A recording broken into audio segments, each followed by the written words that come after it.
Bien chers amis, bien chers jeunes amis, nous avons lu un communiqué hier à la fin de la messe de la Divine Miséricorde pour annoncer que nous commencions une grande neuvaine de semaine du 19 avril au 19 juin. Pourquoi cette neuvaine ? Pour apporter notre modeste contribution à la demande de plus de 50 000 Français à nos évêques pour consacrer la France au cœur de Jésus et de Marie. Chaque jour, nous vous proposerons un enseignement de 10 à 15 minutes pour découvrir ou redécouvrir l'identité de la France. Comme je le disais hier, Saint Jean-Paul II, dans son avant-dernier livre « Mémoire et identité », nous a donné cet important enseignement. Pour connaître l'identité d'une nation, il faut connaître sa mémoire. La mémoire est donc le fondement solide pour l'identité de notre nation. Nous rappellerons au début juin les deux grandes questions de Saint Jean-Paul II à la France lors de son premier voyage en notre pays, donc cela fait 40 ans, en 1980. France, fille aînée de l'Église, es-tu fidèle aux promesses de ton baptême ? Première question. France, fille de l'Église et éducatrice des peuples, es-tu fidèle pour le bien de l'homme à l'alliance avec la sagesse éternelle ? Et je rappelle encore ce que je disais hier, en conclusion de ce communiqué. Cette grande neuvaine n'a pas pour but de faire grandir en nous un nationalisme orgueilleux, ce serait bien stupide, mais un profond repentir pour nos infidélités et un grand désir en vue de la conversion de la France, afin que humblement la fille aînée de l'Église redise oui à la fidélité aux promesses de son baptême, oui à la mission que Dieu lui donne, être éducatrice des peuples pour le bien de l'homme. Aujourd'hui, nous commençons par répondre à cette question. Qu'était notre pays avant la Gaule romaine ? Notre pays est habité depuis de très nombreuses années. Je ne suis pas un spécialiste de l'histoire, donc je m'appuie sur Jean Sévillia, qui a écrit un livre à la gloire de la France. Et donc Jean Sévillia dit qu'en Europe, sur les 180 grottes abritant des fresques rupestres, une dizaine se trouve en Italie, une dans l'Oural, et tout le reste dans le sud-ouest de la France et le nord-est de l'Espagne. Pourquoi ? Nul ne le sait, dit Jean Sévillia. En 1991 a été découverte la grotte Cosquet près de Marseille, et en 1994, à 30 km de Saint-Pierre-de-Colombier, a été découverte la grotte Chauvet à Vallon-Pont d'Arc. 4000 ans avant Jésus apparaissent, nous dit encore Jean Sévillia, ce que l'on appelle les mégalithes, donc ceux qui travaillaient les grosses pierres. Ils ont édifié des dolmens et des menhirs, surtout en Bretagne. Vers 2700 avant Jésus-Christ, le territoire actuel de la France abrite 1 million d'hommes. Et 1000 ans avant Jésus-Christ, on en compte 5 millions. Ils sont des éleveurs, des agriculteurs, ils défrichent les forêts, ils construisent des villages. C'est à ce moment-là qu'apparaissent les Celtes. L'arrivée des Celtes s'effectue progressivement et le brassage de population entre les Celtes, les peuples mégalithes et autres peuples se déroule de manière globalement harmonieuse. Les deux peuples, celtes et mégalithes, ont des coutumes communes et un mode de vie similaire. Bien que les Celtes aient développé une société bien plus hiérarchisée et codifiée.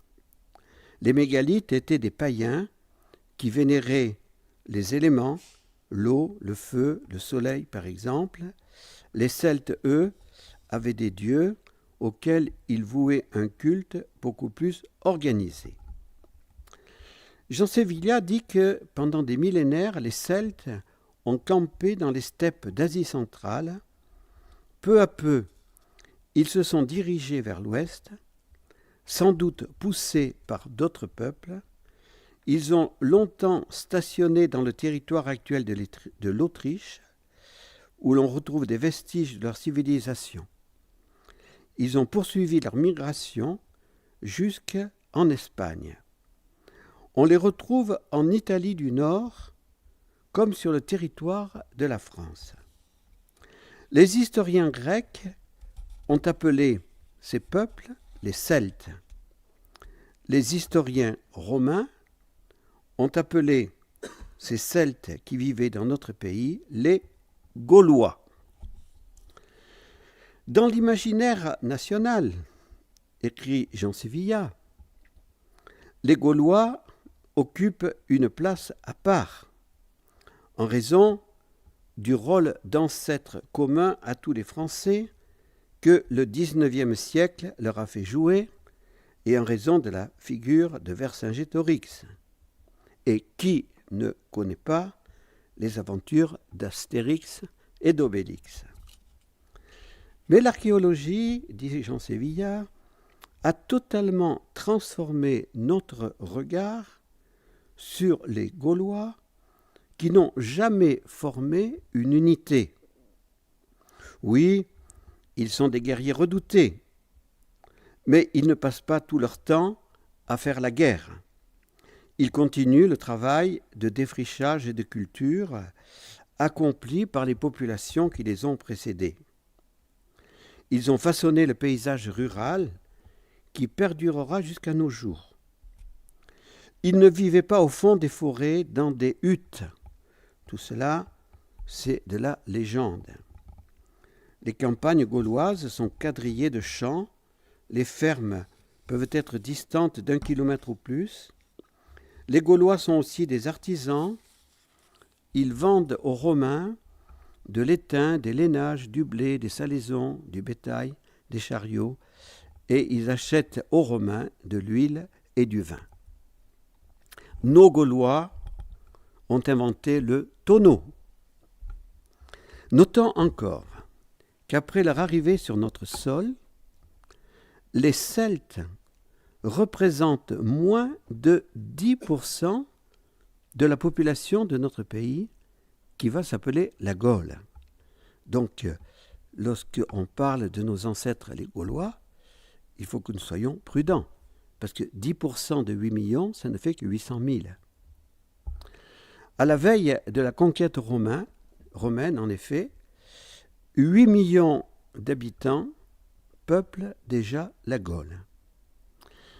Et ces 8 millions de Gaulois vont édifier avec les 100 000 colons romains ce que l'on appellera la société gallo-romaine, cette société qui va être évangélisée par les premiers évangélisateurs dont nous parlerons dans 2 jours.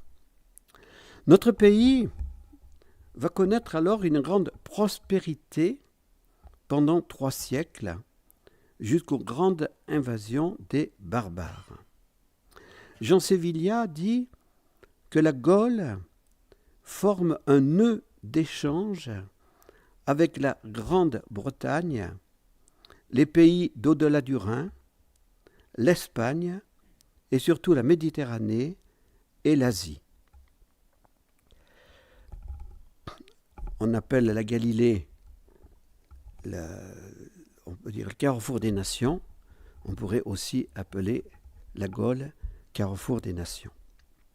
En conclusion, les historiens disent que la culture celtique a été quelque peu laissée de côté par la société gallo-romaine.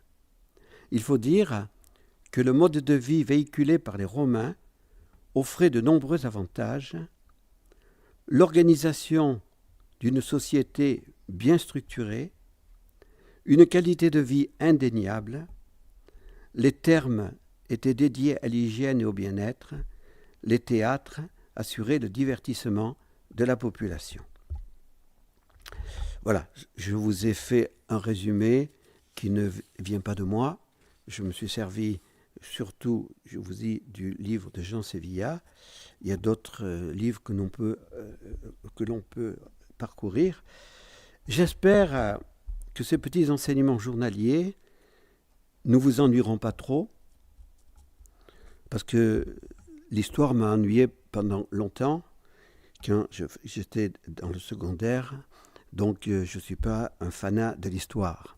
Mais en même temps, il est important que nous comprenions tout ce qui a été le développement dans notre pays pour arriver à ce qu'aujourd'hui nous appelons la France. Comprenons que la mémoire d'une nation est plus riche que ce que l'on croit. Nous constatons bien aujourd'hui que nous sommes tous français, mais chaque région a ses caractéristiques propres, son accent, sa culture. L'unité de la France n'est donc pas l'uniformité. Il faudra que nous nous interrogions tout au long de notre neuvaine pour nous dire quelle est donc cette unité. Comment se fait-il que des Bretons qui sont si différents des Alsaciens, que des Méditerranéens qui sont si différents des gens du Nord, puissent former une nation unie? Eh bien, on le verra petit à petit. Il est évident que ce qui fait l'unité d'une nation, c'est la poursuite de valeurs communes et de valeurs qui ne sont pas des valeurs superficielles, mais qui sont ce qu'on appelle les valeurs non négociables. Et c'est cela qui, peu à peu, va permettre à des hommes marqués par des cultures différentes d'édifier une nation unie, la Gaule d'abord, la Gaule romaine ensuite, et puis la France. Voilà, donc nous commençons aujourd'hui cette expérience. Rassurez-vous, je ne ferai que 2 fois pour permettre aux frères et aux sœurs de pouvoir travailler leurs interventions.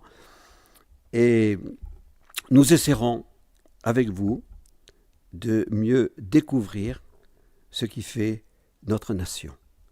Et que cela nous aide aussi à mieux comprendre l'importance de revenir aux racines de notre nation et particulièrement aux racines de la France.